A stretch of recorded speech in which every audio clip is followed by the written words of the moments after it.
Roborock S8 Pro Ultra versus Roomba combo. Is the $1,500 robot really worth it? Would you pay $1,500 to never vacuum or mop again? Because this robot is claiming it can do exactly that. Today we're comparing the Roborock S8 Pro Ultra and the iRobot Roomba combo. Both promise smart cleaning, but one of them is built for full automation, and the other still needs help. The Roborock S8 Pro Ultra is about hands-off cleaning. It vacuums, mops, washes its own mop, dries it, refills the water, and empties the dustbin automatically.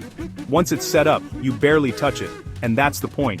Roomba is a trusted name, and the combo models do a solid job with everyday cleaning, but they require more manual work, more refilling, more maintenance, and more attention overall. So here's the real difference. If you want true automation and hate cleaning floors, Roborock is worth the price. If you just want basic smart cleaning from a familiar brand, Roomba gets the job done. I'll leave links below so you can compare current prices and decide what fits your lifestyle best.